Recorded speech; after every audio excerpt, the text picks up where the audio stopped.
Olá, eu sou a Beatriz e ao meu lado tenho a Delfina. Este é o Engana-me que eu gosto, o podcast que prova que mesmo sem imagem é possível falar sobre televisão e cinema. Os primeiros filmes de animação que eu vi falavam em português do Brasil e confesso que às vezes ainda é estranho ouvir a Branca de Neve ou a Pequena Sereia a falarem o meu português. As dobragens, em Portugal, são também filhas da liberdade, por mais rebuscado que isto possa parecer. Hoje, já os filmes, séries, desenhos animados e jogos nos chegam com a versão dobrada em português. As dobragens são toda uma caixinha de Pandora que hoje queremos abrir com o nosso convidado. Ator de formação e com um currículo extenso, não nos atrevemos a contar o número de projetos aos quais já emprestou, ou melhor, já deu vida em 40 anos de carreira.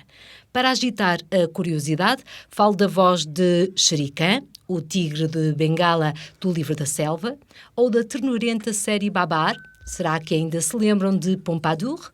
E dos Croods, sabem a quem pertence a voz do pai Grug? Não? E o Walter da Rua Sésamo. Hoje estamos em Vila Nova de Gaia, na empresa Som Norte, criada em 1991 e onde a magia das dobragens acontece. Connosco, Jorge Paupério, dono de uma voz inconfundível e que para nós faz parte de um, como dizer, património auditivo e interpretativo no que a dobragens diz respeito. Jorge Paupério, 67 anos, ator, é o nosso convidado de hoje. Olá, Jorge. Olá, Bem-vindo. Olá. Muito obrigado por essa introdução. Referiu aí trabalhos que eu já nem me lembrava. Já Sério? passou tanto tempo, a sério. Não me diga que é o Walter da Rua Sésamo que eu fico triste. Não. Usei alguns que eu já não me lembrava. E pronto, e bateu alguma saudade, que realmente já lá vão uns anitos já. O Jorge já fez muitos trabalhos, televisão, cinema, teatro, dobragem. Identifica-se como ator. É a representação o trabalho da sua vida? É. Eu quando comecei nesta área, quando tirei o curso de teatro em Évora, o meu objetivo era ser ator. Ator, ponto. Cinema, televisão, teatro, ator. Na altura, a produção televisiva e cinematográfica era muito escassa em Portugal. O teatro também, não quer dizer que abundasse, mas era de mais fácil acesso. Comecei a fazer algumas produções teatrais, algumas não, trabalhar regularmente. Quando saí de Évora, estive em Lisboa, nos cómicos, fiz o Éden no Cinema com o Fernando Heitor. Depois veio aquela coisa desgraçada, que era a tropa, o serviço militar obrigatório, que eu não conseguia escapar. Não consegui escapar por uma razão estúpida, porque na altura podia-se meter os papéis para adiar, bastava estar a estudar, ou uma atividade profissional que se considerasse na altura que interrompendo iria inviabilizar a progressão na carreira, porque quando eu fui chamado para a tropa já foi depois de 25 de Abril, portanto já tínhamos algumas regalias. E eu não meti papelada nenhuma, claro, era artista, papelada, isto não ligo ninguém mais. As coisas depois logo se vê, claro, fui chamado para a tropa, tive que interromper tudo. Estava em Lisboa num processo ascendente com algum relevo para a época. Estava a trabalhar na altura estava em contacto direto com os grandes ensinadores, que viriam a ser os grandes ensinadores, o Luís Miguel Sintra, o João Lourenço, o Joaquim Benito, no Campo Lido, depois mais tarde a Companhia de Teatro de Almada. E pronto, interrompi esse percurso e vim para o Porto para a tropa. Foi assim um corte bastante grande. Fiquei muito deprimido, mas também não tive muito tempo lá dentro. Só tive 3 meses, porque consegui, através de diversas falcatruas, umas legais, outras menos legais, mas pronto, lá consegui provar que era incapaz para o serviço militar obrigatório e lá me dispensaram ao fim de 3 meses. Daí fui para o Pé de Vento, que era uma companhia de teatro para a infância, onde comecei a fazer música e... Já no Norte? Já no Norte, já no Porto. Onde comecei a fazer a música também dos espetáculos. Entrava como ator e fazia também as músicas. Lá tive 7 anos. Foi bastante marcante esse período, porque foram 7 anos de convívio. Nós fazíamos espetáculos de manhã e à tarde nas escolas, durante o período escolar. Quase todos os dias, o que era uma loucura. E foram assim 7 anos, com uma média de 3 produções por ano. Cada produção tinha 5 a 6 músicas, portanto foram muitas músicas feitas perdi-as quase todas. Os textos eram quase sempre do Manuel António Pina. Na altura o Pé de Vento trabalhava bastante com o Manuel António Pina. Aliás, o Manuel António Pina acho que ainda chegou a ser sócio fundador do Pé de Vento, portanto, dessa companhia de teatro para a infância e juventude. E durante 7 anos foi ali um período louco com os miúdos. Gostei tanto que nunca mais fiz. Não, estou a brincar. Não, mas continuou no teatro ainda. Sim, sim. E nós, no Arquivo Livre da RTP, rememoramos aqui memórias que são suas, que são do Jorge, e onde contava algumas peripécias muito, muito engraçadas deste teatro de itinerância. O que é que guarda? Sim, aconteceram muitas peripécias na altura, embora fôssemos todos muito profissionais e muito dinâmicos, também era muito a lei do desenrasca e era tudo novidade. Sei lá, eu depois do Pé de Vento fui para o teatro, os comediantes, o teatro era o Teatro Estúdio de Arte Realista, que era na altura, quem estava à frente era o Castro Guedes, que agora está à frente da Seva Trupe. E pronto, no teatro aconteceram algumas peripécias, mas onde aconteceram as peripécias mais engraçadas foi nos comediantes, que companhia do qual eu fui a seguir ao teatro, em que fomos fazer uma digressão, então mandamos, por exemplo, a primeira mandávamos as medidas de palco e aquilo tinha 10 metros de largura e 5 de profundidade. E frequentemente montávamos o palco ao contrário, punham 10 de profundidade e 5 de largura. Portanto, chegávamos e víamos sempre um armazém construído. E depois há aquelas peripécias, aquelas histórias que se contam desde que aconteceu na Seva Trupe, que foi um dia a Seva Trupe estava a montar um espetáculo em Viana do Castelo e então não tinha altura à Casa do Povo para montar o cenário e eles começaram, então como é que vamos resolver isto? Como é que não vamos? Com uns macacos, consegue-se subir o cenário e não sei o quê. Bem, calculou-se mal, de repente, quando se deu por ela, tinha-se levantado o teto da Casa do Povo todo. Mas estamos a falar de que ano? Para nos situarmos cronologicamente? Estamos a falar em 80, 81, 82. E depois acontecia aquelas coisas muito frequentemente, que nós dávamos muitos espetáculos em salas de bombeiros. E o que é que acontecia? Acontecia que de repente a sirene tocava, porque os incêndios... Não paravam, não é? Não paravam, não esperavam que o espetáculo acabasse. Exato. E então havia aqueles atores mais dramáticos que nem sequer davam por ela, que a sirene estava a tocar. Não faz ideia o que é o barulho de uma sirene dentro da sede de um bombeiro. Portanto, não se consegue... Ninguém ouve nada. E de repente havia uma atriz que estava num longo monólogo e tal, a sirene toca, as crianças ficam todas estupefactas. Será que isto faz parte? Faz parte, exato. Fica tudo, nós paramos, porque não havia nada a fazer. E de repente ela olha para nós, muito atrapalhada, o que é que se está a passar? Tu não estás a ouvir a sirene? Está a tocar uma sirene. Portanto, acontecia muita coisa, agora não me estou... E são essas peripécias e também... a reação das pessoas que os recebiam, não é? Que não seria muito normal ter o teatro junto delas. Sim. Que o apaixonava, o que lembra com mais carinho dessa altura? Sim, aconteceu muitas coisas. Depois, mais tarde, por exemplo, em termos de sketches, uma vez, eu e o Oscar Branco acabámos os sketches numa discoteca e a pessoa veio ter comigo e diz... está a correr muito bem, mas eu ainda não tenho dinheiro em caixa, mas tenho aqui, ele era feirante também, tenho aqui 2 sacos de cuecas, portanto vou-vos pagar com cuecas. Trocas assim diretas, Era não é? trocas diretas. O que foi muito curioso, porque durante 3 ou 4 anos seguintes, eu e o Oscar, quando fazíamos sketches e nos vestíamos... e as cuecas eram todas iguais. Quando vestíamos no mesmo camarim, descobríamos que ainda andávamos, 3 anos depois, que ainda andávamos com as mesmas cuecas. Porque aquilo foi um saco de 10 quilos de cuecas. Foi um lote. Foi. E nós ficámos a olhar para aquilo e dissemos, então, é porque isto vale mais ou menos o vosso cachê. Mas nós vamos receber cueca. É que eu não tenho dinheiro. Pronto, está bem, lá trouxemos as cuecas. E ficou uma história para contar, para lembrar. Ficou. naquela altura estava tudo a começar, o que é interessante, o que tornou muito interessante aquele período pós-25 de Abril, aqueles 10, 20 anos seguintes, foram muito giros porque, no fundo, foi quando começou tudo isto, não é? Quando começa a verdadeira tudo. revolução também, não é? A arte chegar... E é quando começa uma série de profissões, uma série de atividades que até, por exemplo, discotecas havia muito poucas, só havia na capital e no Porto uma ou duas, chamadas boates e os bares noturnos também havia muito pouco, os que haviam na província, enfim, eram de gosto duvidoso, de modo que foi quando começou tudo a aparecer e esse início das coisas foi muito engraçado na altura, era muito desafiante, no mínimo. E lá está, ficaram mesmo muitas memórias.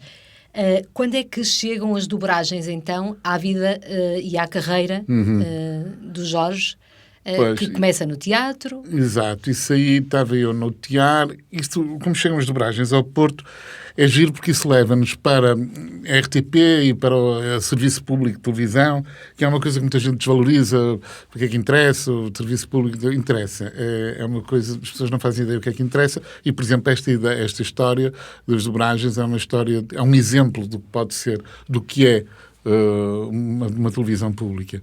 Foi na altura, quando se começou a fazer dobragens, voltando atrás, a dobragem foi proibida por decreto pelo Salazar.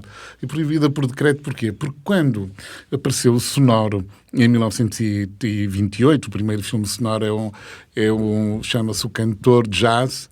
Curiosamente, isto foi feito em 1928, curiosamente era um negro, que não era negro, era um ator russo, pintado de preto. E quando apareceu o sonoro afastou muita gente do cinema. E grandes realizadores, como o Chaplin, que recusou-se não, disse, bem, eu para este campeonato não faço, porque a ideia dele de cinema é que o cinema era como o balé ou como a música, que era uma música tocada e não cantada, que era audível ou visto em qualquer parte do mundo, e em qualquer parte do mundo era entendível. Exato. Sendo falado, deixava de se entender o que se estava a dizer. De modo que o afastou do filme. Ele depois mais tarde aderiu, como é lógico, em 31, 32, e aderiu porquê? Porque, de facto, o sonoro depois teve uma aderência incrível, o público americano aderiu estupidamente ao sonoro, e então ele começou a fazer filmes sonoros. Ele faz um primeiro filme sonoro que tem piada, que não é narrado. Foi A Quimera do Ouro, foi quando ele resolve repegar no filme e sonorizá-lo, e então ele faz uma narração daquilo, como se fosse... Como os países de leste durante muitos anos dobravam, era assim que dobravam, narravam o que estava a passar. E quando é que ele faz o sonoro? Quando, de repente, sobretudo na Europa, se desenvolve a técnica de dobragem, que é, descobrem que dá para separar a fita de áudio da imagem e depois dá para substituir o áudio, voltar a colar e pronto, está feito. E depois com o áudio do país onde se quer exibir o filme. E é nessa altura, então, que ele faz o primeiro sonoro. E começam, então, as dobragens. A primeira experiência que é feita em dobragem em Portugal, em 1931, se não me engano, 32, por aí. Foi feita até com atores muito conhecidos, portugueses, da época, mas aquilo não correu muito bem para o regime, porque eles dobraram um filme francês que ainda por cima digamos, não era um filme revolucionário, nem comunista, nem nada disso, mas tinha algumas mensagens subliminares. De um país livre, de um país livre, pronto. E aquilo incomodou o regime, porque o regime estava numa fase de apagar tudo isso. Não? E quando os filmes eram falados e eram legendados, começou-se logo a legendar, o regime não tinha muito medo disso, porque a maior parte das pessoas eram analfabetas, 70% da população na altura era analfabeta. Portanto, incapazes de ler, portanto nem sequer iriam ver. E não incomodava minimamente. Aquela dobragem incomodou o regime, o antigo regime, e então eles resolveram, não, isto acabou, a dobragem acabou, e então foi proibida por decreto, que é uma coisa completamente absurda. Foi o único país do mundo. É surreal. Agora... foi proibida por decreto, e então começou-se a desenvolver a legendagem. Curiosamente, a dobragem mantém-se proibida por decreto até aos anos 80. Só é abolido só no final, em meados dos anos 80, embora depois da Revolução ninguém ligasse nenhuma a isso, não é?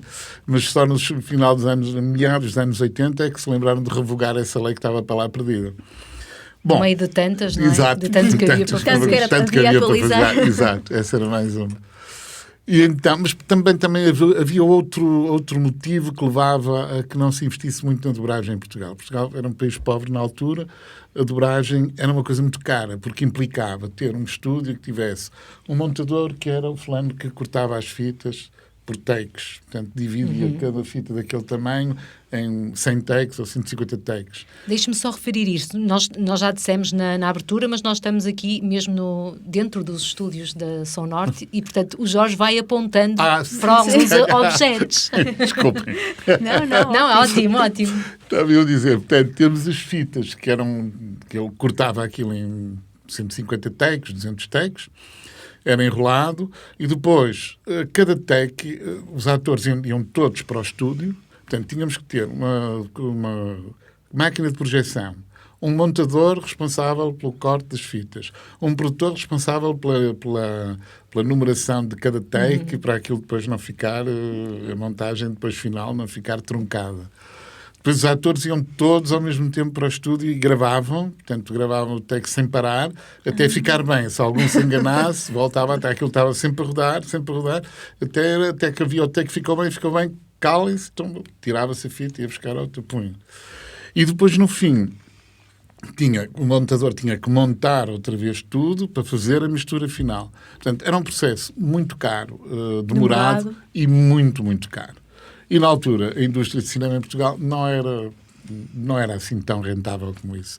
Não havia tanta gente a ir ao cinema como isso, sobretudo a pagar, que justifique um investimento tão grande. De modo que também isso contribuiu para que a dobragem em Portugal se mantivesse praticamente afastada, digamos, da ribalta. Pouco depois de 25 de Abril, apareceram as televisões. Quando apareceram, portanto, as emissões eram ao vivo, depois eram em filme. O filme também implicava era caro também dobrar, e então, quando aparecem as Zumatics, que eu por acaso não tenho aqui nenhuma, mas é uma coisa parecida com aquela Betacam que está aí atrás, é que o processo se torna extremamente barato. Porquê? Porque é uma cassete em que dá já para fazer um edit, portanto, gravar na própria cassete, sem ter que montar filme, sem ter que montar nada. A partir do momento em que o processo se torna assim relativamente barato, então a RTP começa a dobrar, sobretudo desenhos animados.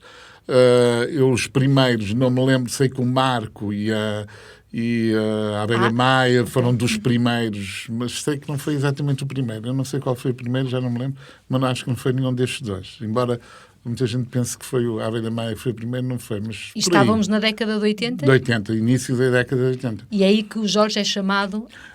E então é aí que a RTP decide fazer um estudo, e aqui entra a importância do Serviço Público de Televisão, que é, nós já temos um estúdio de dobragem em Portugal, que era a Nacional Filmes, que já vinha dos anos 30 e tal. Mas agora queremos arranjar mais mas queremos arranjar fora de Lisboa, para ter para ser um projeto abrangente e que seja o mais inclusivo possível. Então resolveram pedir, e é que foi o único erro que tiveram na altura, uma empresa americana para fazerem um estudo sobre os estúdios de dobragem que havia, capazes de fazerem dobragem em Portugal. E então eles chegaram à conclusão, no final desse estudo, que havia 3 estúdios. Um que era o Nacional Filmes, outro era em Passos de Brandão e outro era em Santiago de Compostela. Que eles consideram Portugal também. Já que é aqui tão perto, por que não? Porque não? E então, claro, a RTP optou por Passos de Brandão, na altura, que era um estúdio que ainda hoje existe, que era a Numérica, que gravou os chutes e grava os chutes. António Vitorino de Almeida é um estúdio com uma importância muito grande neste país, embora muito pouco falado, mas grava grandes bandas e grandes orquestras e enfim. E pronto, a RTP optou por fazer ali dobragens. Agora era preciso arranjar atores. Na altura o Mário Viegas estava no Porto, eu estava no Tiar, o Mário Viegas estava no TEP, eles contactaram o Mário Viegas para arranjar um grupo de atores que o Mário Viegas achasse que eram capazes de serem bons atores de dobragem. Para quem não sabe, Mário Viegas foi um grande ator português, um dos melhores, se não o melhor do século XX, na minha opinião. E então Mário Viegas, na altura, falou-me a mim e a um grupo de pessoas para irmos fazer um casting à RTP. Quando fomos fazer o casting na RTP, as pessoas que estavam à frente do projeto, que eram 2 produtores na altura de Lisboa, porque pronto, era em Lisboa que começou todo este processo, escolheram 2 desses atores para iniciar, digamos, todo o projeto, que fui eu e o Jorge Mota. Atualmente o Jorge Mota está no Teatro Nacional, até com uma peça neste momento. E então, vamos para Passos de Brandão iniciar uma equipa de dobragem. Só que, ainda fizemos lá 3 ou 4 séries, só que ir todos os dias para Passos de Brandão, fazer 50 km, aquilo começou a ser muito complicado. E os próprios atores começaram a questionar-se, tem que ir fazer 50, 100 km por dia para fazer dobragens, isto está a ser um bocado complicado e tal. Então surgiu a ideia de fazer um estúdio no Porto. Dentro da RTP? Não, fora da RTP, mas a colaborar diretamente com a RTP. Quer dizer, que se fosse hoje, se calhar era considerado... não sei, tráfico de influência ou qualquer coisa assim, porque foi feito um acordo nítido de nós fazemos o estúdio se tivermos trabalho da RTP, se não tivermos não fazemos, porque não havia mais trabalho em mais lado nenhum, né? Os tempos eram outros. O cliente da RTP, só havia até a RTP como televisão, até em Portugal na altura. E então pronto, sim senhor, vamos embora, força, arranquem que nós, RTP, estamos aqui para trabalhar convosco. Pronto. Mas isto para realçar o quê? A importância do serviço público. Se fosse uma televisão privada, obviamente que não fazia nada disto. E o que é que isso originou? Originou que surgiu o nosso estúdio. Atrás do nosso estúdio, passado 2 ou 3 anos, apareceu o Cinemagem, que é mais outro estúdio. A quantidade de atores começaram a trabalhar nas dobragens e depois foram para outros setores. Quantidade de pessoas... Revolucionou também. Todo o ambiente. Quantidade de técnicos que já passaram por aqui, que estão em Serralves, na Casa da Música, enfim, que já se espalharam até pelo país fora. Criou-se toda uma dinâmica por causa da decisão de uma televisão pública cujo objetivo não era o lucro, porque obviamente que perderam dinheiro em vir para o Porto, não é? Se fizessem lá no estúdio ao lado em Lisboa, obviamente que as coisas eram... Sim, mas como é que uma decisão pode influenciar tão positivamente e ainda dizem que a cultura não gera também dinheiros e investimentos, etc. Enfim. Temos aqui uma boa semente.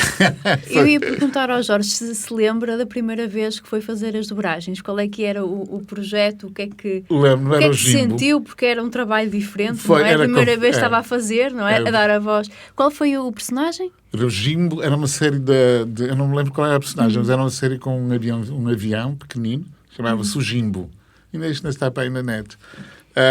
E revolucionou a minha vida completamente. Eu até aí estava todo virado para o teatro, para a música, dobragens nem sequer sabia bem o que era, e fiquei absolutamente fascinado com aquilo, sobretudo porque logo a seguir houve uma série que era, se não me engano, o David o Gnomo, que tinha música também, e depois todo aquele ambiente de estar em estúdio, coisa que nunca tinha estado na realidade.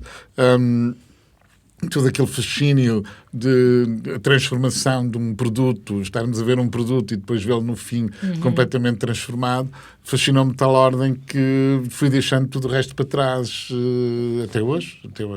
Digamos que a dobragem depois tornou-se na minha atividade principal e passou a ser ao contrário. Agora faço teatro nas horas vagas, e pronto, vou fazendo assim umas coisinhas. E já perdeu a conta a quantidade de personagens a quem já emprestou a voz? Sim, já não é? Não já deixou de contar há uns aninhos. Há muitos anos. Acontece-me frequentemente, faz dobragens, depois, está a fazer não sei o quê. Mesmo aqueles que faço agora, e eu costumo dizer, sim, estou, mas nunca digo com ar muito entusiasmado porque nunca sei bem.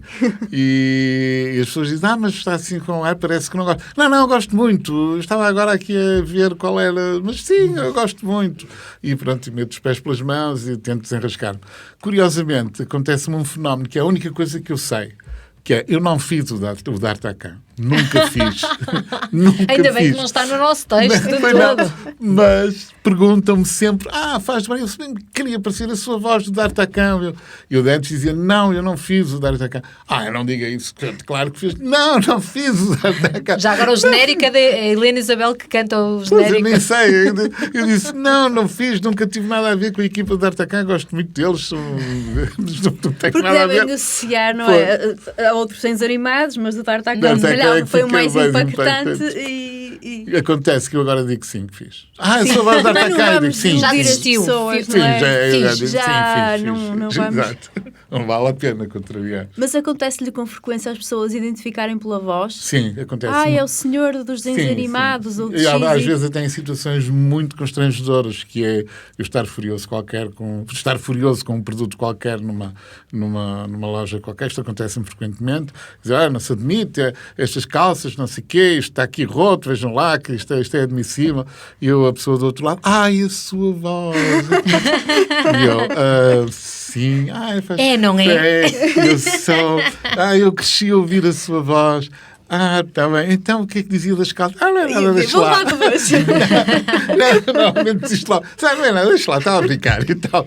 Porque depois de uma situação destas não se pode ser fica mal desarmado, educado, não é? Fica completamente desarmado. Isso É que ainda acontece para muito. mais faz parte de uma fase da vida muito especial das pessoas que é a infância, não é? Infância. Sim, se bem que hoje os filmes de animação são para toda a família e muitas Sim. vezes até os pais são mais colados que os próprios filhos. Não é? Sim. Portanto, antigamente não, os desenhos animados eram compartimentados mais, mas agora os filmes de animação, creio eu, que a mensagem até é mais, chega a ser mais universal. Sim, não sei se é um mais. grande consumidor de filmes de animação. Sou. Dobra e... Não, dobro e depois tenho o cuidado de ir ao cinema ver como é que ficou, quando é no cinema, porque às vezes aqui na sala ficamos com uma sensação de que a coisa está muito bem e depois vamos ao cinema, isto afinal podia ser de outra forma. E vamos aprendendo muito com os visionamentos nas salas de cinema. Aliás, um estúdio de cinema com dinheiro, uma sala de mistura, normalmente é uma sala de cinema. Portanto, para depois já ter aquela ter a noção, ideia mais exato, final. E, portanto, consumo muito também. Ia-lhe perguntar, além de reconhecerem a sua voz natural, tal qual está aqui, reconhecem às vezes porque há uma certa, parece-me a mim, maleabilidade da voz de quem dobra, não é? Ou seja, a voz do Walter não há de ser a voz do Shere Khan, não é? São vozes que nós percebemos que há diferença, ou pelo menos em termos interpretativos, que nós percebemos que são personagens diferentes, se coabitassem no mesmo sítio. Como é que se chega até à personagem animada? Nós normalmente na dobragem em Portugal, no percurso da dobragem em Portugal, tivemos alguns erros, na minha opinião, graves, que afastaram muito as pessoas no início até da dobragem de imagem real, que foi aquela tendência de fazer a adaptação. Isto é, tentar adaptar tudo à língua portuguesa e tentar adaptar tudo ao ritmo interpretativo na altura português, esquecendo quase o original. Isso é a mesma coisa que pegar numa música e dizer, a cantora faz aqui um dó maior, mas eu não vou fazer um dó menor que fica mais giro.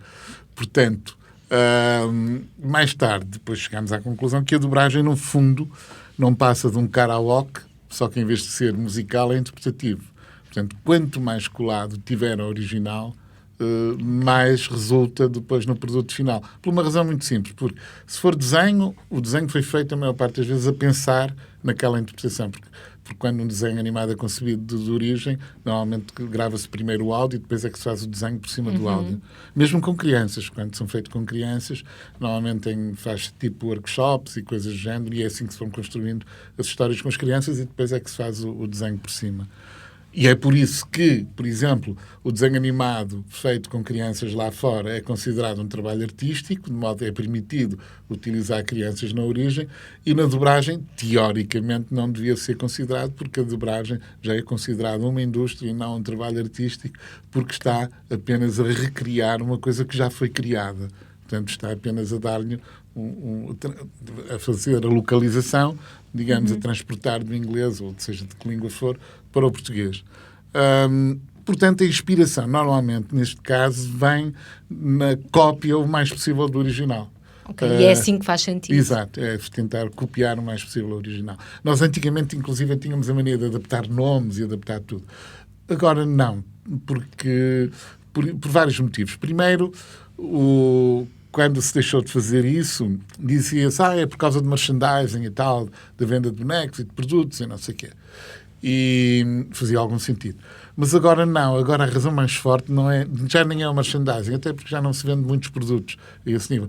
É porque se, por exemplo, uma série, mesmo que seja juvenil, de imagem real, se a ação se passa em Nova Iorque não faz sentido nenhum para ser em Lisboa, ou para ser no Porto, ou para ser em Bragança, não faz sentido. Certo. E o público está mais familiarizado, não é? Com o mundo, com a cultura, o que é que se consome na América, não é? Não é estranho aquela personagem estar a ver, sei lá, uma coisa... Sim, e chamar-se Washington, ou não, é? E não ter o nome de Maria ou Pedro. Exato.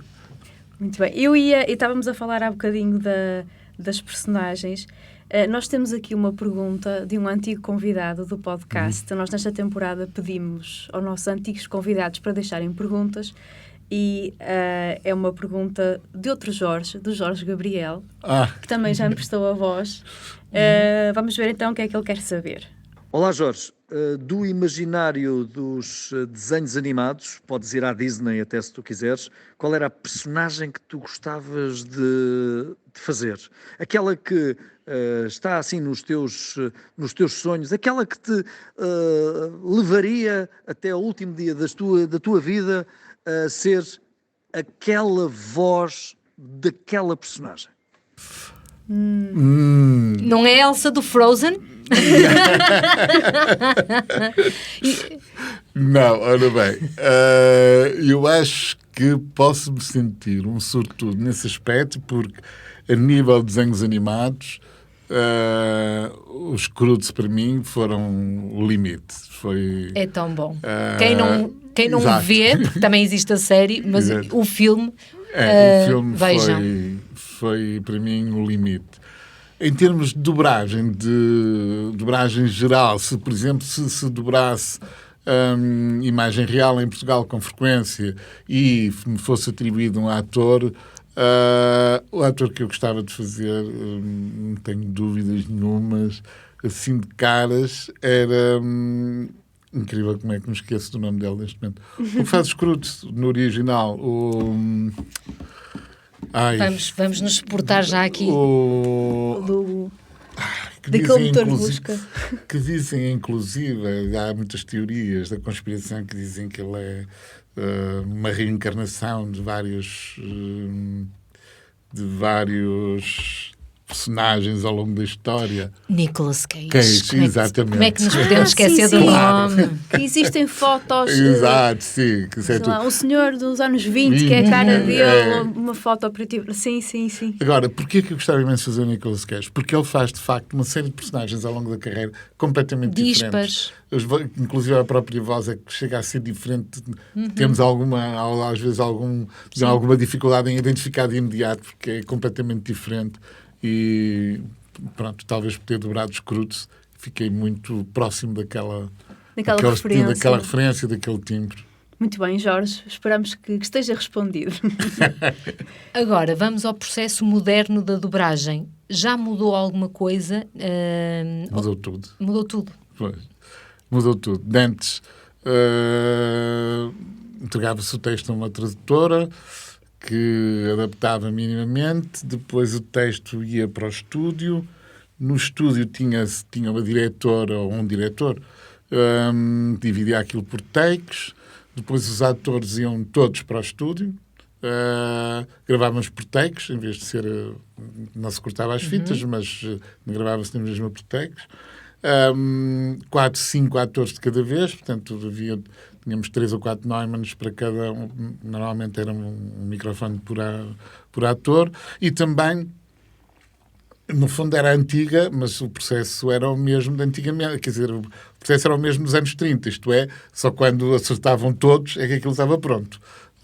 Depois passava-se para o take seguinte. a partir do momento em que se introduziu o digital na gravação, porque estamos ainda a falar de gravadores sequenciais, não é? Com fita e não sei o quê. A partir do momento em que se introduziu o digital, começou pouco e pouco, mas esse pouco e pouco foi muito rápido.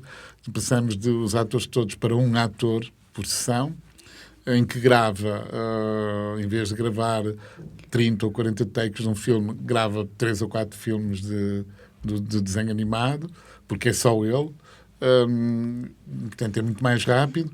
Aí o diretor de atores tem que ter tem que ser muito mais rigoroso, porque tem que conseguir uma uniformidade interpretativa, não é? Não pode estar um a berrar e outro a falar mais baixo. Mas também, agora, como se cola muito ao original, isso também é difícil de acontecer. Há sempre aquela referência. Exato. O que se tornou de repente, mais importante foi a adaptação. Portanto, antes do texto vir para o estúdio, agora há um trabalho de adaptação muito importante, que antes não tinha essa importância e que agora tem. E cada vez que o texto vem para o estúdio, agora mexe-se muito pouco no texto. O que está lá é o que é para dizer. E antigamente não, adaptava-se muito, porque Pronto, não havia esse trabalho de adaptação tão exaustivo. Às vezes podemos até pensar linhas muito compridas para o pedacinho de imagem que temos, exato, não é? Exato, não pode ser. Por isso é que há esse trabalho adaptativo e adaptar, sobretudo, o português às bilabiais, porque os ingleses não utilizam bilabiais, eles têm um problema. Eu quero que me explique, desculpa a minha inocência e não saber o que são, mas até li uma entrevista onde fala nas bilabiais e depois esqueci-me de ir ao Priberã. O que são as... B's, P's, tudo aqui... explosivo, não é? Exato, e fechar ali. Não, se for um T de boca aberta, já não é... Okay. Agora, tudo o que implica fechar os lábios, B... Boião. Exato. É muito difícil de dar, porque nós temos um I love you, em que praticamente não se fecha os lábios. E eu amo-te. E as pessoas descobrem logo, quer dizer, anota-se que há logo ali que não está, as coisas não estão bem, que não bate certo, não é? Por exemplo, quando se dobra de russo, as coisas ficam quase a falar português, porque eles têm muitas bilabiais também. Certo. E têm um abecedário também grande como o nosso. Os ingleses não, só têm A, E, I, O, U praticamente, não é? Não têm as diversas tonalidades de A, de E que nós temos. É por isso que é muito complicado dobrar de inglês, muito complicado mesmo. Francês e tudo que seja para as línguas latinas é relativamente mais fácil, tirando o italiano, que é muito aberto. E isso para o brasileiro, por exemplo, houve uma série, o italiano e um pouco o espanhol também. Houve uma série que nós dobramos em espanhol, uma série espanhola, que é o Entre Costuras, que está na Netflix. Eu acabei de ver na semana passada. E viu a versão dobrada ou a português? Não, vi a original. Tem de ver a dobrada. Cartão está melhor. Agora tenho que ver. Tá bom, Não, eu agora tinha que ver o antes e agora vou ver o depois, que é para poder já tenho uma opinião. E então, dobramos aquilo em Entre Costuras. Não, Entre Costuras... Era o tempo Entre Costuras. Não, esse também dobramos, mas foi para a TVI há muitos anos. Porque a série já é 2013. Dobramos, em 2013 dobramos as séries todas para a TVI. Não, o que nós dobramos para a Netflix foi uma série também espanhola, que agora não me lembro o nome. Isto é o fruto, isto é a idade também, leva-nos não será As Telefonistas? Não, que era assim parecida. Não, eu sei que fizeste no verão passado. Fizer uma coisa do género. Bem, não interessa. E dobramos em português e em brasileiro. Claro que a dobragem brasileira foi pedida a um estúdio brasileiro que fizesse. A dobragem, pois nós fazíamos aqui a mistura. E quando estávamos a misturar, frequentemente, a malta entrava e dizia: epá, isto em brasileiro fica melhor que em português. E é porque lá está, os brasileiros têm aquelas bilabiais todas abertas também, têm aquelas bilabiais, têm aquelas vogais todas abertas. Mas uma dança muito maior, não é? E aquilo cola melhor porque a nossa língua é uma língua muito triste, muito fechada. E dura, não é? Estamos sempre a resmungar. Exato. Dobrar de francês é ótimo, dobramos muito bem de francês. E do russo então fica brilhante. Sério. Fica O que é que nos aconselha a ver algo dobrado do russo? Não sei, não acho que nunca... não estou a ver agora assim, não... Era uma boa dica para darmos agora aqui. Não estou para quem a ver. tiver curiosidade. Exato. Mas não estou a ver. Além destas, pronto, o processo mudou, está mais fácil. Tá. Mas qualquer pessoa pode fazer dobragens? Ora bom, isto é exatamente como o karaoke de música. Qualquer pessoa pode cantar. Só que se formos a um bar de karaoke, 99% das pessoas que cantam, temos que fugir do bar, não é? Isto é exatamente a mesma questão. Qualquer pessoa pode fazer dobragens. Só que o problema é que para fazer dobragem tem que se... como é todo um processo muito rápido, isto é, entre o ler o texto, interpretar, seguir as indicações do diretor, é todo um processo quase mecânico e rápido, tipo, entra mais tarde, cuidado, tens uma pausa a meio e tens que acabar mais cedo, por exemplo, numa frase. Portanto, tem que, quando parte para este tipo de trabalho, tem que ter já, do ponto de vista interpretativo, tem que ter já uma série de ferramentas que o permitem utilizar bem, isto é, o ideal é ser ator, pronto, ator ou atriz. E depois tem de ter uma disponibilidade mental para isso. Há excelentes atores, que eu não vou enumerar, porque é chato, já enumerei algumas vezes, eles ficaram chateados comigo, mas há excelentes atores que não fazem dobragens, não conseguem. Pronto, porque não têm a questão do timing, não entram, atrapalham-se. Portanto, nós normalmente aqui pedimos sempre, quando nos posso fazer casting para dobragens? Sim, mas... nós damos preferência a atores porque já tem um problema de interpretação resolvido. Agora é só resolver... Já tem uma base. Já tem uma base. Agora é só resolver os outros problemas. Há, sim, algum projeto, alguma personagem que lhe tenha dado especialmente mais trabalho?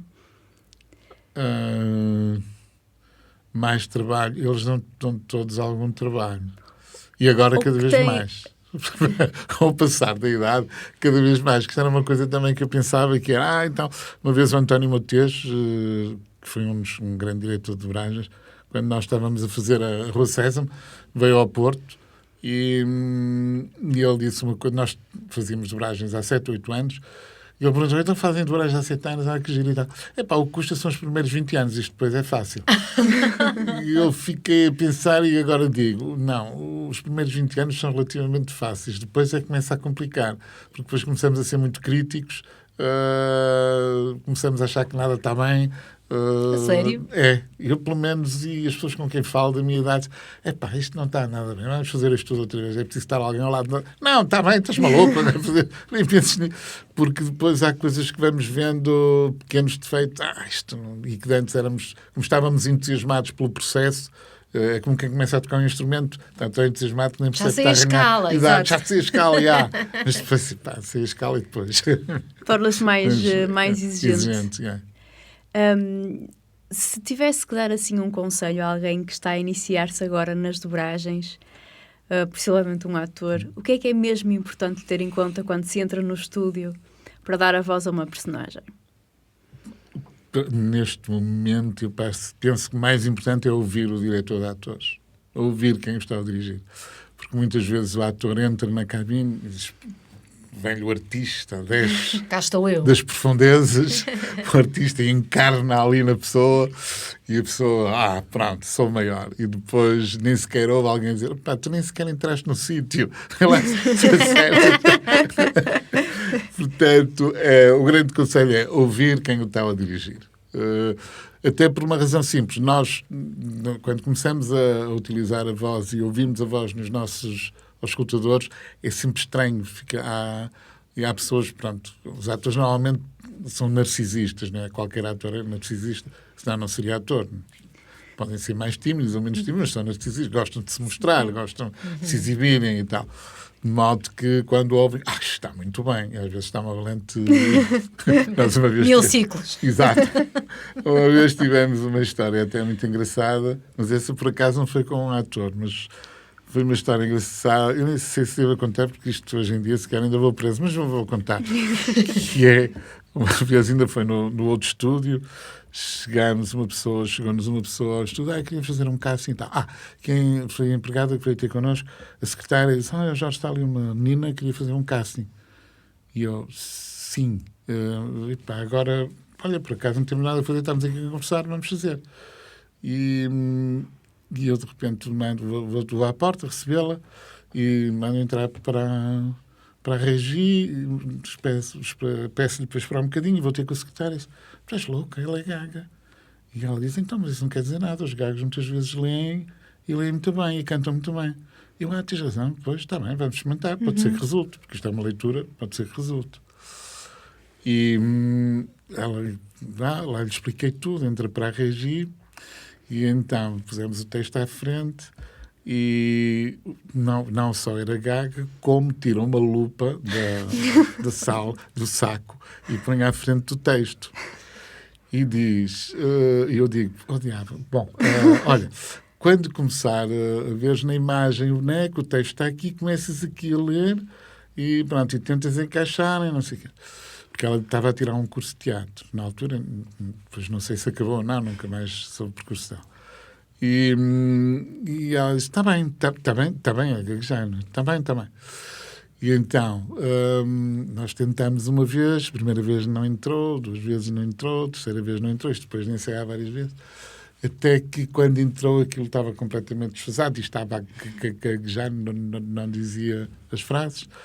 E nós dissemos, olha, pronto, obrigado, pronto, nós ficamos com o teu contacto, de momento não andamos à procura de vossas meninas, portanto é pouco provável que te chamemos, mas pronto, vai tentando, mas não alimentes muita esperança porque não andamos à procura de vossas meninas. Grande erro meu, porque ela responde, e eu também sei fazer de rapaz. E eu aí disse, bem, não, mas nós, sério, não precisamos neste momento de vozes, estamos com elencos completos, obrigado e tal. Mas é um pouco essa percepção, as pessoas às vezes não têm noção da ginástica, da elasticidade. Não é isso, e depois não têm noção do ridículo, não têm noção muitas vezes que estão a fazer que é um disparate o que estão a fazer, mas estão convencidas que estão muito bem. São os melhores. Não é? Eu lhe perguntar, e cuidados com a voz? Isso são todos, os normais. Não beber... Tem mesmo ou... Não, tem-se mesmo.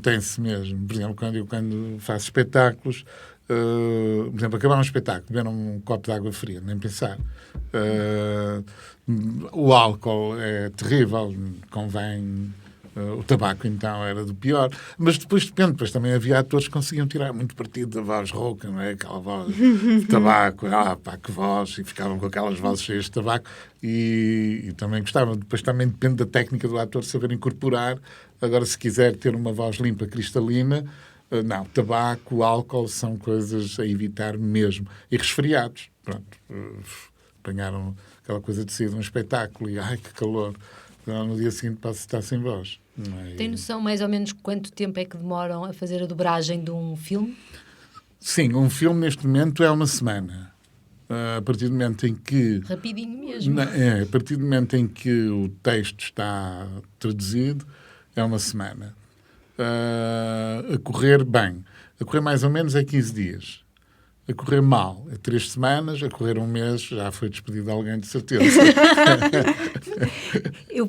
Para terminar agora esta parte das perguntas da nossa conversa, nós falámos da evolução da dobragem em Portugal, a parte tecnológica, o que é que mudou também nos recursos humanos, a forma de gravar. Será que mais cedo ou mais tarde os atores vão ser substituídos pela inteligência artificial? Isso é uma pergunta que eu lhe diria politicamente correto, diria, não, nunca. Na realidade, é óbvio que vão. Vamos ser todos. Por uma razão simples. O que foi difícil, o mais difícil deste processo foi pegar aqui na minha voz, que está a sair aqui analogicamente pela minha boca, e metê-la ali no disco, transformada em zeros e uns. Porque enquanto era na fita ou no disco, era por impressão. Era físico. Era uma coisa física. Agora, de repente, transformamos a voz, o áudio, em zeros e uns, em matemática. Isto é de loucos. E transformamos a imagem também em zeros e uns. Portanto, para sermos todos substituídos, é muito simples. É só ver um louco qualquer, que já há muitos, não é? Que estão aí a fazer algoritmos, a estudar matematicamente como é que vão transformar em zeros e uns, por exemplo. Aliás, já andam vídeos a circular na net de atores que gravaram uma coisa qualquer em inglês, e depois põe-nos aquela voz, aquela imagem, a falar em mandarim, em japonês, em português. Portanto, o que é que vai acontecer daqui a uns anos? Não quer dizer que seja já para o ano, nem daqui a 10 anos, mas se calhar daqui a 20 anos já é. Porque, por exemplo, a Betacam. Quando nós compramos a Betacam digital, que era um absurdo de investimento, 50 mil euros, por acaso este custou muito mais, mas um estúdio para fazer dobragens custava à volta de 20 mil euros, e depois tínhamos que comprar uma porcaria que custava 50 mil euros só para receber o material e enviar o material. Mas quando compramos aquilo em 2000, já o meu filho, que andava no curso de cine e vídeo, disse: foi o maior disparate que se fez, porque o QuickTime já substituiu isso tudo. Mas, no entanto, as televisões e as empresas internacionais mantiveram a Betacam digital até 2015. Portanto, ainda houve 15 anos de investimento naquilo. Só a partir de 2015 é que acabou completamente. Sim, para diluir, o investimento. Portanto, como foram feitos muitos investimentos, eu estou convencido que esse processo só daqui a 20 anos é que vai vingar mesmo. Até lá vão continuar. Repara, já viu aqueles estúdios todos em Los Angeles, com aquelas mesas Solid State Logic de 40 canais, de 60 canais, para fazer filmes. Eu não sei que agora aquilo ser tudo substituído por um plugin, não, quer dizer, vai demorar, vai com calma. Não quer dizer, eu estou convencidíssimo que já era perfeitamente possível fazer isso. Do ponto de vista tecnológico, mas se calhar até já existe a tecnologia. Mesmo nos Estados Unidos, não é? Nem convém, por exemplo, associar a um filme uma celebridade, não é? A voz dela poderia ser uma máquina, mas pronto, chama às salas de cinema ter... E sabes que essa ideia de que uma celebridade a nível de cinema leva pessoas ao cinema também já não assina por baixo? Já não assino por baixo. Porque, por exemplo, durante muitos anos em Portugal, nós, sobretudo nós, que dobrava muito para cinema, os filmes da Disney, não sei o quê, tinha a mania de contratar Star Talents, chamadas Star Talents, para levar ao cinema. No entanto, o filme mais visto em Portugal, dobrado até hoje, foi aquele que foi feito por nós, um que está aí à porta, que é o Alvin e os Esquilos, do 2, filme que teve 1 milhão e tal de espectadores, e não teve uma única Star Talent, foi tudo atores aqui do estúdio, que ganharam miseravelmente, todos nós, até o estúdio, porque foi um filme feito com baixa produção. E depois, se formos ver ao ICA, foi o filme que mais público teve até hoje dobrado em Portugal. Portanto, eu não sei até que ponto, não sei se os miúdos vão ao cinema porque é a voz de Jeremy Irons, mas quem é que conhece Jeremy Irons? Ou é a voz são os pais que vão pagar os bilhetes. São os pais ou os avós. Mas na realidade não são esses que vão ao cinema, porque na realidade quem leva os pais ao cinema são os miúdos, que são os miúdos que querem, que fazem pressão para ir ver. E que querem acreditar na personagem. Portanto, pelo menos na animação. Não queremos ver... a voz da pessoa, se é... ou imaginar, exatamente. Portanto, eu acho que isso da inteligência artificial vai... Depois as pessoas vão querer ver o espetáculo. Por exemplo, o Dune. Já viu o Dune? Não. O que está agora o 2, não é? O 2, que está no IMAX. Não. Eu não gostei, não sou apaixonado especial do filme, mas reconheço que aquilo é de tal modo... grandioso, absorvente. O áudio é um áudio imersivo, aquilo é Dolby Atmos, portanto um áudio que circula pela sala e toda. Aquilo é de tal modo incrível que uma pessoa fica fascinada com aquilo. Claro, saber dos atores, eu nem me lembro bem quem são os atores, nem sei. Sei que toda a história é absolutamente... Aquilo é imperial, é uma coisa louca, não é? Não interessa para nada. Eu acho que esse tipo de cinema, ser o ator conhecido ou não conhecido, não interessa para nada. Agora, se vamos falar de cinema de autor, de um Bergman, de um Woody Allen, de um Fellini, não sei o quê, claro que aí o ator já é muito importante e já tem uma importância. Eu acho que haverá sempre esse tipo de... Como ainda hoje há a televisão e o cinema e há o teatro, digamos que é uma espécie de meio analógico comparado com o meio digital que é o cinema e a televisão. Eu acho que vai haver no futuro as produções de inteligência artificial, que serão essas grandiosas, perfeitamente loucas, que uma pessoa fica completamente absorvida por aquilo tudo, e depois haverá as produções artesanais, aquelas que têm atores ao vivo e que têm carne e osso, pronto, e que são e haverá público para os mais saudosos. Não será mais saudosos, é outra forma de outros públicos. É para outros públicos, acho eu. Vamos agora, então, Jorge, a uma ronda de perguntas finais. Tá bem. Esta é a pergunta 1000 ciclos. Qual o guilty pleasure televisivo? Já essa é o Task Force. Taskmaster. É o tal programa que eu nunca vi, mas conheço todas as piadas e vejo e comento. Mas digo sempre que não vejo. Não vejo.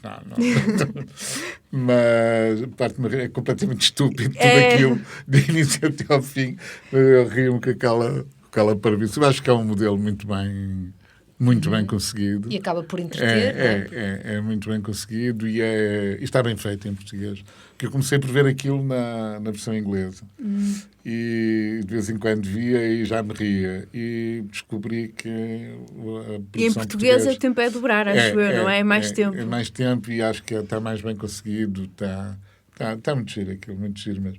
Mas normalmente assim no setor intelectual, filme ou dois, gostei muito. Mas... já ouvi falar. Já ouvi falar e tal. Taskmaster, muito bem. Agora a pergunta mira técnica. Qual o conteúdo televisivo que mais o marcou? O televisivo que mais me marcou...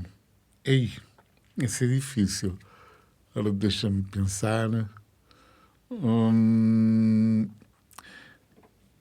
O conteúdo televisivo que há vários conteúdos televisivos que me marcaram, mas se calhar aquele que mais me marcou, talvez o Portugal ao Desafio, foi um programa que eu apresentei aqui na RTP Porto nos anos 90, entre 97 e 98. E só não foi o melhor programa da Europa porque estávamos no Porto, mas aquilo era muito bem feito. O que é que consistia o Portugal ao Desafio? Era uma produção muito gira. Aquilo foi produção do Isolino de Sousa, não sei se conhecem. Conhecemos, ainda trabalhamos com o Isolino, mas agora está reformado. Está, e o realizador era o que também já está reformado, também já não lembro o nome. E era um programa completamente louco, porque era um programa de tinha várias coisas, concursos, desafiava os concorrentes que lá iam em diversas atividades, desde perguntas sobre, tipo, quem quer ser milionário, até exercícios físicos, até tinham que cantar, etc. Portanto, o pai do Taskmaster nos anos 90. Não, porque aquilo pretendia ser a sério. Ok. Que não era a sério. E pronto, aquilo foi um programa genial. Uma vez até tivemos uma greve de espectadores, porque os espectadores queriam ir jantar e nós não queríamos que eles fossem jantar porque ainda não tínhamos acabado de filmar, portanto não íamos filmar o programa com os espectadores e depois no final sem os espectadores. Aquilo foi terrível, mas acabou por correr bem no fim. E foi um programa fantástico. Não, a sério, não sei se tem oportunidade, eu não sei se aquilo está em arquivo, mas tinha coisas muito giras e só não vingou. Eu há bocado disse que, na brincadeira, que se prestou no Porto, só não foi um êxito porque realmente por ser no Porto, porque não lhe deram a mínima importância. Anos depois, 2 ou 3 anos depois, começaram a surgir uma série de programas. Eu não digo que se tenham inspirado no Portugal ao Desafio, seria presunção demais, mas o que é certo é que utilizavam um modelo muito próximo de uma certa descontração de apresentação, porque até a apresentação, por exemplo, era muito formal, era tudo muito formal. Aquele programa tentou-se quebrar com essa formalidade na apresentação. Nós pregávamos partidas aos concorrentes. Havia uma série de coisas que aconteceram naquele programa. Naquela altura as pessoas riam-se, viam, que giro, mas pronto. E depois, 4, 5 anos depois, quase todos os programas eram feitos assim. E hoje em dia, então, são todos, não é? É raro o programa que é formal. Aliás, eu acho que se um dia alguém se lembrar de fazer um programa formal, se calhar vai ter um êxito terrível, porque já não há ninguém a apresentar. Boa noite, senhores telespectadores, bem-vindos. Despeço-me com amizade. Então. Esta é a pergunta Cher. O que recomenda ver na televisão? O que recomendo ver? Eu recomendo duas coisas, que é a RTP2 de uma forma geral e, do ponto de vista informativo, apesar de tudo, a RTP3. E digo apesar de tudo porque, neste momento, eu tenho uma péssima opinião da informação em Portugal, do que se faz no geral. Acho que o nível de informação não podia descer tão baixo como está hoje. Por uma razão simples. Aqui há uns anos atrás havia duas máximas. Uma que era, eu não me interessa a opinião do jornalista, o que me interessa é o facto. E do facto tem de ser relatado como ele é na realidade e não deve ser alterado. Isto do ponto de vista dos factos.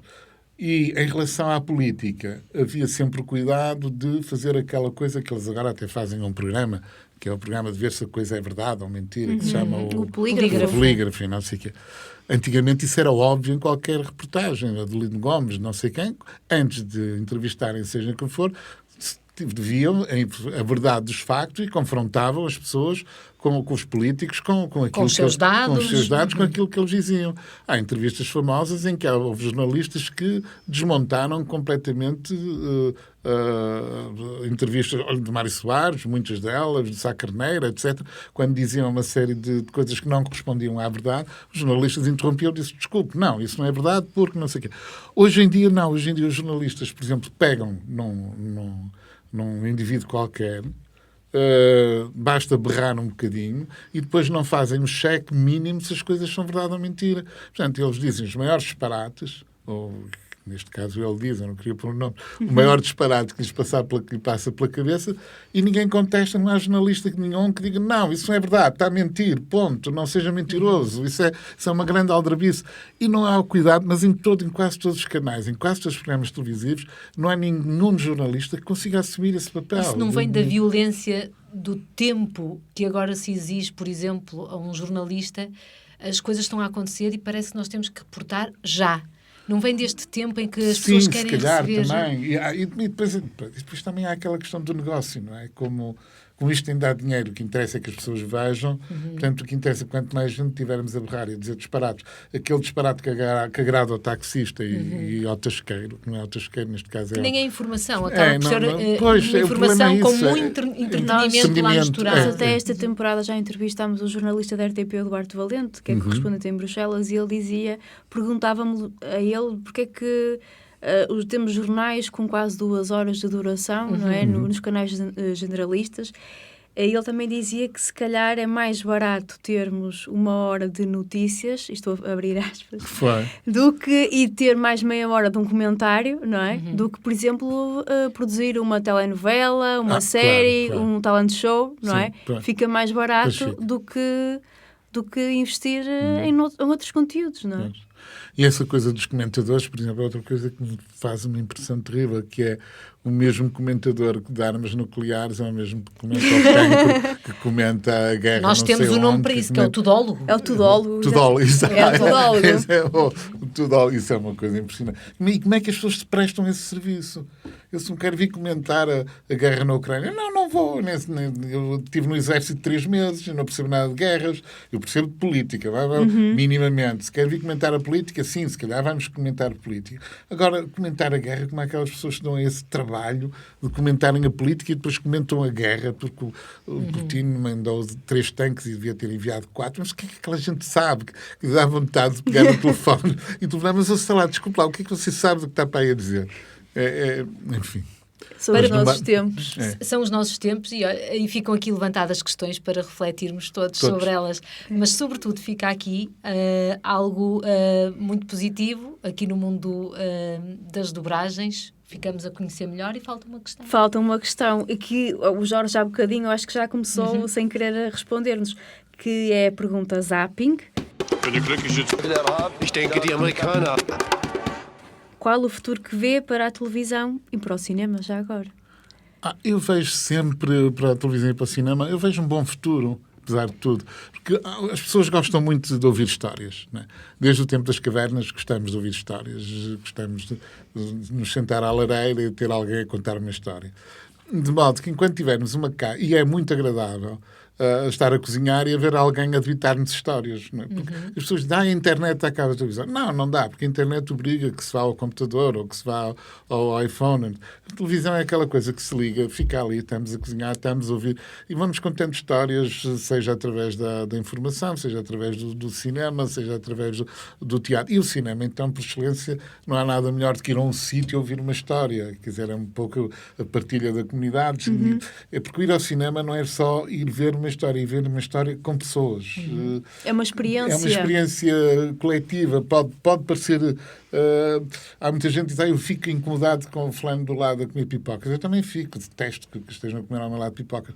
Mas, por outro lado, tenho o prazer de estar a ver o filme com muita gente, o que é uma coisa agradável. É sempre... parece que é como ver um concerto rock cheio de gente ao lado a cantar a mesma música. A partilha do coletivo, isso é muito giro. E já agora deixe-me acrescentar que também o podcast, hoje em dia, também é uma forma de contar histórias, não é? Exatamente. E quem nos está a ouvir, de certeza que agora, quando falou a parte da companhia, de contar histórias, se identificou com essa parte. E ficamos por aqui. Obrigada, terminamos Jorge. esta história. Foi mesmo um gosto. Obrigado. Muito obrigada. Eu é que agradeço imenso. E espero que tenham os maiores êxitos. Obrigada. Se tiverem êxitos, eu também tenho, o que é ótimo. O Engana-me que eu gosto é uma ideia original de Beatriz Alves. A apresentação, o guião e a produção são da Delfina Rocha e da Beatriz Alves. O som e a edição são da Gabriela André.